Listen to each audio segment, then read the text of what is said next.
Nigeria's Dangote mega refinery says it has begun exporting fuel to other African countries after global oil prices soared due to the Middle East war. The 3-week-long war in the Middle East has disrupted oil deliveries through the key Strait of Hormuz, forcing countries to take measures to limit the impact of price rises. However, Alhaji Aliko Dangote has warned that Middle East tensions driving global oil volatility could have far-reaching consequences for Nigeria and African economies. Dangote noted that Nigeria had no direct role in the crisis, but will still feel the impact because of deep global economic interdependence.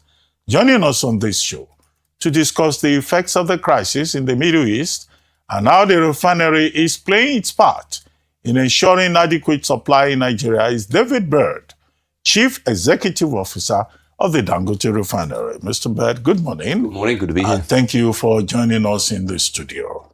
Well, many Nigerians, including Bayo Julari, the Group Managing Director of NNPC Limited, have all been praising the Dangote Refinery for, helping Nigeria to ensure energy stability, energy security in the face of this global crisis, which affects everyone else. However, two things. How much support is the Dangote Refinery getting from the Nigerian government? I said, for example, earlier, that the Nigerian government can declare a force majeure with the future contracts that it had entered into in terms of supply of crude. How much fuel, crude oil, right, that is, does Dangote Refinery get from NNPC? We would like to have a figure. I quoted between 60,000 to 72,000 barrels per day, whereas I recommended up to about 300,000 barrels per day, which can be secured for the Nigerian market. But tell us how much you get. Two, where does the refinery get its crude from? We have heard about the American market. We have heard of buying off other people who get from the Nigerian government, paying at a premium. Is that the case?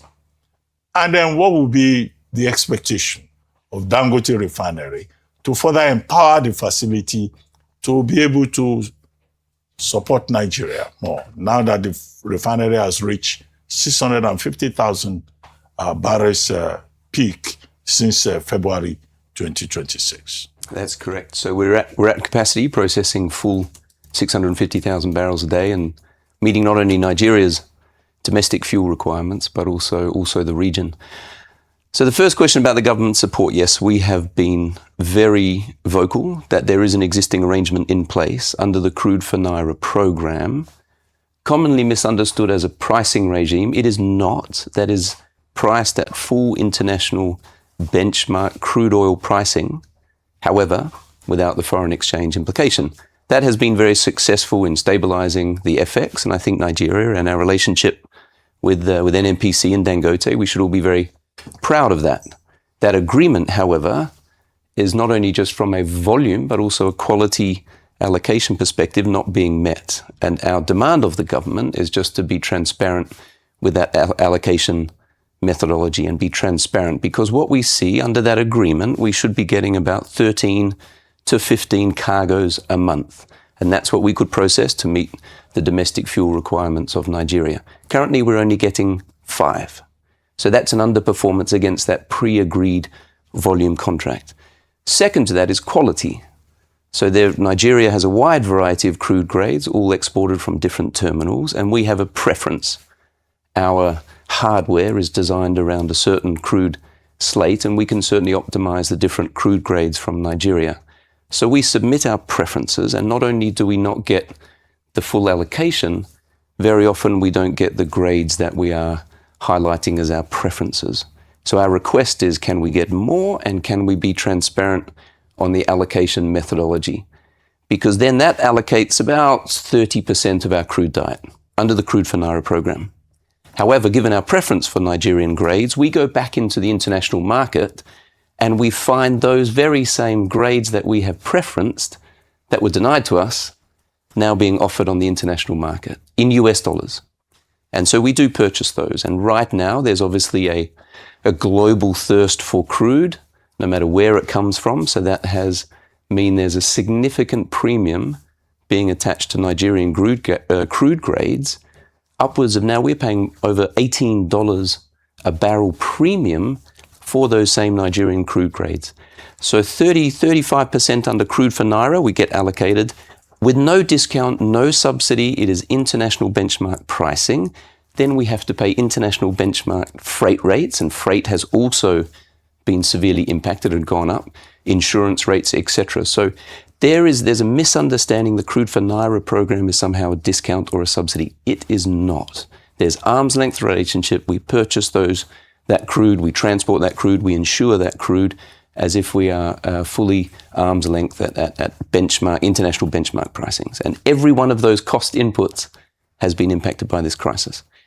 Then we're still finding, and so far we continue to see those other Nigerian crude grades appearing on the market, and we're still willing to pay that premium. However, it's disappointing that it's coming back to us on the open market, and that value between the purchase price and the premium that we're now seeing is money that Nigeria is leaking to the international trading community.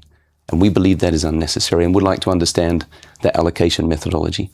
However, the strength of the Dangote refinery being, with all of its import infrastructure, all of our crude and feedstock is seaborne. That means we can also bring in international crudes, and that's not a bad thing. We will always be in the market as a fully trading-led merchant refinery, seeking opportunistic crudes and feedstocks to maximize our margin and continue to supply the market. So yes, on average, we've seen about another 30 to 40% of international crudes, and that's testimony to the investment that Alhaji Aliko Dangote and the foresight that he had to build an asset that is very versatile, very flexible, and able to process a wide variety of crudes. And now, no more does this moment in time showcase the benefit of having that flexibility so that we're not reliant on a single supply source. The same can't be said for some refineries that only process Middle Eastern grades, some Asian refineries, etc. So we should be very proud here in Nigeria that we have that merchant refinery flexibility to process a wide variety of feedstocks. All right, excellent. Thank you very much. Now, one of the things that many people who are watching, what concerns them is the cost of PMS at the end of the day to their pockets. And I recall that in the early days of this Middle East tensions or crisis, Nigerians asked the question that when Dangote increased the prices, gantry price, that why so early? The war has just started. Surely you had some feedstock before you had to begin getting, post-war. Why did you have to increase it at that point? And what should Nigerians realistically be looking at in terms of prices in the near and perhaps maybe middle, length future, so that we can begin to cut our coat according to our size, with regards to the cost of PMS? So we're an independent merchant refinery. As I said before, we have arm's length relationship on our crude supply. So from a price perspective, we are fully exposed to the international market when it comes to both crude supply and also product pricing. And we're now actually starting to see a dislocation between the crude and the product prices, driven by scarcity. So the cost of living pressures, we acknowledge that that's impacting our cost of doing business. As I mentioned, not just the crude price, but also freight rates, insurance, etc. Also suppliers, we're already having transporters for equipment coming back and reneging on their original freight deal because now their freight rates have gone up. And so they're using clauses in their contract to try and increase the freight rate for any delivered component or equipment. So we are seeing this price impact throughout the entire economy. So our view on pricing is that we try and maintain stability within a commercially acceptable range. And I remind everyone, when we went through the festive season of December and January, we raised prices on the 12th of December and we sustained it for 6 weeks at a stable price, $6.99. During that time, the crude price was plus or minus 15%. So we will try and bring stability to the market, but within a commercially acceptable range, because there is no subsidy or discount applied to our cost inputs. All other aspects of our cost inputs, we feel the impact of this price shock driven by the Middle East conflict. and therefore we try and relay that. I would ask as well, we talk about the relationship with the government. There are a lot of further services and other imposts imposed on us by regulatory agencies and so forth.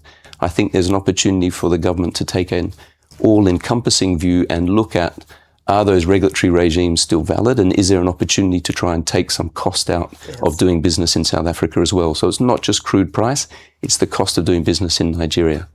Okay. Let's talk about what Nigeria as a country should do. Even if the war ends today, for the next 6-7 months, the world is still toast. Because like you talk about the shipping lines affected, all the contracts, force majeure on all of them. And the fact that you have an ecosystem where to keep paying those premiums on that crude, it's impacting your business downline. I mean, even in the Middle East is worse off. I was talking about Oman crude this morning that is going up to $147 per barrel. And that's the rate at which you buy it. So what shall our government do now, quickly? Because also, fertilizer will become a problem soon. Has the Dangote refinery played the role to, hedge us against those demands, because we produce fertilizer in situ? And what should we be doing? Should we also, in looking forward, build reservoirs to store oil as a nation, a national oil reserve? I mean, these are conversations. What should we be doing? Right. So it's an excellent point. I think even if the war ended tomorrow, there is a long lag for the impact of this. It's easy to talk about the price of PMS. It is the most visible, transparent price of any household product, ironically. People will know the price of PMS before they'll know the price of a bag of flour or a bottle of water. Yeah. That's unfortunately just the nature of our industry, and we have to live with that. But let's be clear, this is a cost of living crisis. And I think it is really bringing home the reality of the energy transition, or the simplicity of the activist narrative in the past, that actually the whole modern economy is fueled by fossil fuels. So there will be a lag time, even if it did end tomorrow. Think right now of all of the LNG going into the power sector into Asia. So electricity that is funded by energy short countries or energy starved countries having to import all of their energy, not just petrol, but also LNG. Those ships that sailed away before the bombs dropped from the Middle East, they've now delivered into Asia. Those tanks are now running down. Where's that power generation going to come from? So now we talk about Taiwan that has, huge industry of semiconductors and chips that is reliant on stable, reliable power. Will we see blackouts in some of these energy-starved countries? Fertilizer, food. Australia, where I'm from, farmers already talking about not having the fuels to harvest their crops and then being able to transport their crops to market. So this is impacting every facet of modern economy and modern human flourishing, frankly. So you talk about Nigeria. Where would I, as an outsider, rather be right now? Is Nigeria, you have crude supply. We now have domestic refining to process that crude into usable products. We make petrochemicals and plastics for food packaging, et cetera, et cetera. There's fertilizer. There's abundant natural gas. So I think we need to realize what is worse than $120 oil is no oil. And Nigeria is very fortunate, and thanks to the industrialization through the fertilizer and the refinery, to now be in a very fortunate position, which the majority of the world cannot say. Even industrialized countries like China that have refining capacity are now not getting access to crude supply. So that's and there you'll see very self-interested. They're doing export bans. Every country will look after their own first. So that was a long answer to your question, but I do think it's important that Nigeria really appreciates and acknowledges that yes, there's cost of living pressure impacting to everyone, and that's a challenge. We can't discount that. So do you think we should start saving for the future, maybe after this crisis, have our own reservoir, because we cannot hedge against the fact that we'll not have more wars, we'll not have more interested leaders that will go to wars that are not needed in the world and will cause us this problem. Correct. Is it time to start saving and banking for the future? Absolutely. I think that is the role of government, to partner with industry and frankly, think the unthinkable. I think we became very complacent, since sort of the last global turmoil of World War II, etc. COVID should have woken us up about the vulnerability of global supply chains. I mean, I'm a big fan of globalization. It makes sense, but not to the the total deindustrialization of some of these Western countries, where then they have given up their ability to absorb any disruption to supply chains. And you're seeing the same conversation, not just in energy, but let's say refined fuels and crude, natural gas, coal, critical minerals, fertilizer, all of the modern inputs into modern economic human flourishing. I think governments have a role to say, we need to think the unthinkable. It comes at a cost, potentially, but that's the role of government, to think the unthinkable and start Mr. building. Bird, as we begin to wrap up, two simple questions and a clarification. How much does it cost Dangote Refinery to produce a liter of fuel? That's one. The second thing, we've been talking here about, excitement about Dangote Refinery going to the Nigerian stock market.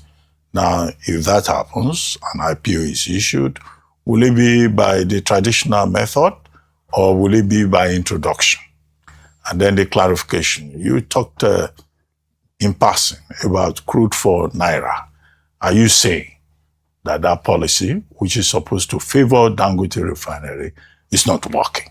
Because you said it's not a subsidy, it's not a palliative, and that everything is still done in terms of international standards. So you are saying that crude for Naira has not worked and Dangote Refinery has not benefited from it. That's Just to clarification. start on the crude for Naira. Crude for Naira is not there to benefit Dangote Refinery. That is a fundamental misunderstanding. The Crude for Naira program is to provide resilience to foreign exchange. It is the benefit of the country to process domestic crude in the domestic currency. And you see that across any country looking to de-dollarize, China trying to trade in its local currency, India the same, Russia, etc. That is no different. It brings stability to the foreign exchange. It has been successful for the Nigerian country, bringing stability to FX. It was not put in place to benefit Dangote Refinery. That is a misconception. We still purchase at international crude rates, so the upstream part of the business still get their full value. It is purely a currency opportunity to bring stability and not require transaction through foreign exchange, through dollars.